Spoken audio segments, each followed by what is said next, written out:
ನಮಸ್ಕಾರ ಸ್ನೇಹಿತರೆ, ಎಲ್ಲರಿಗೂ PKV ಕನ್ನಡ ಯೂಟ್ಯೂಬ್ ಚಾನಲ್ಗೆ ಸ್ವಾಗತ ಸುಸ್ವಾಗತ. ಇಲ್ಲಿ PM ಕಿಸಾನ್ 22ನೇ ಕಂತಿನ ಹಣ ಬಿಡುಗಡೆಗೆ ದಿನಾಂಕ ಫಿಕ್ಸ್. ಇಲ್ಲಿದೆ ಸಂಪೂರ್ಣವಾದ ಮಾಹಿತಿ. ಹೌದು ಸ್ನೇಹಿತರೆ, ಸೊ ನೀವು ಕೂಡ ರೈತರಾಗಿದ್ದು ಅಥವಾ ರೈತರ ಮಕ್ಕಳಾಗಿದ್ದರೆ ಈ ವಿಡಿಯೋವನ್ನು ಸ್ಕಿಪ್ ಮಾಡದೆ ಫುಲ್ ವಿಡಿಯೋ ಕೊನೆವರೆಗೂ ನೋಡಿ. ಇಲ್ಲಿ ದೇಶದ ಕೋಟ್ಯಾಂತರ ರೈತರು ಜಾತಕ ಪಕ್ಷಿಯಂತೆ ಕಾಯುತ್ತಿದ್ದ ಪ್ರಧಾನಮಂತ್ರಿ ಕಿಸಾನ್ ಸಮ್ಮಾನ್ ನಿಧಿಯ 22ನೇ ಕಂತಿನ ಹಣ ಬಿಡುಗಡೆಗೆ ಮುಹೂರ್ತ ನಿಗದಿಯಾಗಿದೆ. ಹೌದು, 22ನೇ ಕಂತಿನ ಹಣವನ್ನು ಇದೇ ವಾರದಂದು PM ಮೋದಿಯವರು ಲಾಂಚ್ ಮಾಡಲಿದ್ದಾರೆ. PM ಕಿಸಾನ್ ಅಧಿಕೃತ ವೆಬ್ಸೈಟ್ನಲ್ಲಿ ಕೊಟ್ಟಿರುವಂತಹ ಮಾಹಿತಿ ಪ್ರಕಾರ ಪ್ರಧಾನಿ ಮೋದಿಯವರು ಅಸ್ಸಾಂನ ಗುವಾಹಟಿಯಲ್ಲಿ ನಡೆಯಲಿರುವ ಬೃಹತ್ ಕಾರ್ಯಕ್ರಮದಲ್ಲಿ ರೈತರ ಬ್ಯಾಂಕಿನ ಅಕೌಂಟ್ಗೆ ಹಣವನ್ನು ವರ್ಗಾವಣೆ ಮಾಡಲಿದ್ದಾರೆ. ಸೊ ಹಾಗಾದರೆ ಯಾವಾಗ ಹಣ ಬರುತ್ತೆ, ಎಷ್ಟು ಹಣ ಬರುತ್ತೆ ಅಂದರೆ ಸ್ನೇಹಿತರೆ, ಅಂದರೆ ನಾಳೆನೇ, ಹೌದು ನಾಳೆ ಮಾರ್ಚ್ 13ರಂದು ಗುವಾಹಟಿಯಿಂದ DBT ಮೂಲಕ ನೇರವಾಗಿ ಅರ್ಹ ರೈತರ ಬ್ಯಾಂಕಿನ ಅಕೌಂಟ್ಗೆ ತಲಾ 200 ರೂಪಾಯಿ ಹಣ ಜಮಾ ಆಗಲಿದೆ. ಸೊ ಈ ಸ್ಕೀಮ್ ಅಡಿಯಲ್ಲಿ ಕೇಂದ್ರ ಸರ್ಕಾರವು ಪ್ರತಿ ವರ್ಷ ರೈತರಿಗೆ ಒಟ್ಟು 600 ರೂಪಾಯಿ ಹಣವನ್ನು, ಈ ಮೊತ್ತವನ್ನು ತಲಾ 200 ರೂಪಾಯಿಗಳಂತೆ 3 ಸಮಾನ ಕಂತುಗಳಲ್ಲಿ ರೈತನ ಅಕೌಂಟ್ಗೆ DBT ಮೂಲಕ ವರ್ಗಾವಣೆ ಮಾಡುತ್ತಿದ್ದಾರೆ. ಸೊ ಈ ಹಣವು ರೈತರಿಗೆ ರಸಗೊಬ್ಬರ, ಬಿತ್ತನೆ ಬೀಜ, ಕೃಷಿ ಉಪಕರಣಗಳು ಸೇರಿದಂತೆ ವಿವಿಧ ಕೃಷಿ ಅಗತ್ಯಗಳನ್ನು ಪೂರೈಸಿಕೊಳ್ಳಲು ನೆರವಾಗುತ್ತಿದೆ. ಈ ಹಿಂದೆ 21ನೇ ಕಂತಿನ ಹಣವನ್ನು ನವೆಂಬರ್ 19, 2021ರಂದು ತಮಿಳುನಾಡಿನ ಕೊಯಮತ್ತೂರಿನಲ್ಲಿ ನಡೆದ ಕಾರ್ಯಕ್ರಮದಲ್ಲಿ PM ಮೋದಿಯವರು ಲಾಂಚ್ ಮಾಡಿದರು.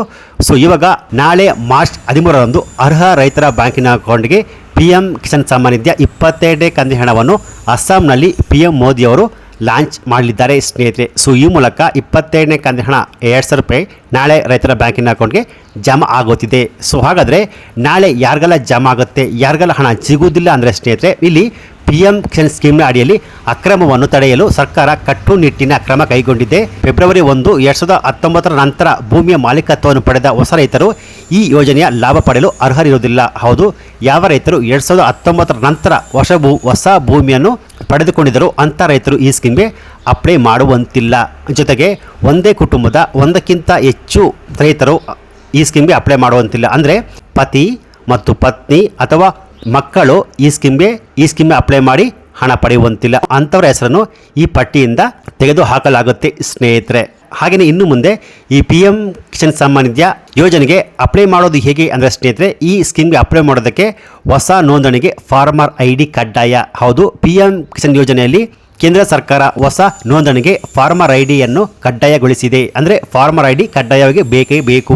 ಹೌದು, ರೈತರ ನೋಂದಣಿ ಕಾರ್ಯ ಪ್ರಾರಂಭವಾಗಿರುವ ಕರ್ನಾಟಕ, ಆಂಧ್ರ ಪ್ರದೇಶ, ಅಸ್ಸಾಂ, ಬಿಹಾರ, ಛತ್ತೀಸ್ಗಢ, ಗುಜರಾತ್, ಕೇರಳ, ಮಧ್ಯಪ್ರದೇಶ, ಮಹಾರಾಷ್ಟ್ರ, ಒಡಿಶಾ, ರಾಜಸ್ಥಾನ, ತಮಿಳುನಾಡು, ತೆಲಂಗಾಣ ಮತ್ತು ಉತ್ತರ ಪ್ರದೇಶ ಸೇರಿದಂತೆ ಒಟ್ಟು 14 ರಾಜ್ಯಗಳಲ್ಲಿ ಹೊಸದಾಗಿ ಅರ್ಜಿ ಸಲ್ಲಿಸುವ ರೈತರು ಫಾರ್ಮರ್ IDಯನ್ನು ಕಡ್ಡಾಯವಾಗಿ ಕೊಡಲೇಬೇಕು ಸ್ನೇಹಿತರೆ.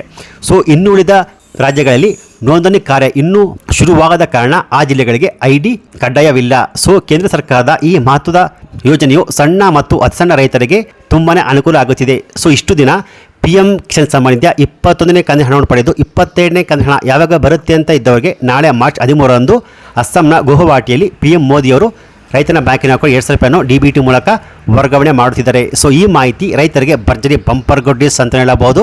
ಸೊ ಈ ಮಾಹಿತಿ ನಿಮಗೆ ಇಷ್ಟ ಆಗಿದ್ರೆ, ಸೊ ಈ ಮಾಹಿತಿನ ಆದಷ್ಟು ನಿಮ್ಮ ಎಲ್ಲ ರೈತ ಬಾಂಧವರಿಗೆ ನಿಮ್ಮ Facebook, ವಾಟ್ಸಪ್ ಮೂಲಕ ಶೇರ್ ಮಾಡಿ. ಹಾಗೆಯೇ ಈ ರೀತಿಯಾದ ರೈತರಿಗೆ ಸಂಬಂಧಪಟ್ಟಂತಹ ಉಪಯುಕ್ತ ಮಾಹಿತಿಗಳಿಗೆ ಕೂಡಲೇ PKV Kannada YouTube channel subscribe ಮಾಡಿ, ಸಪೋರ್ಟ್ ಮಾಡಿ. Thanks for watching.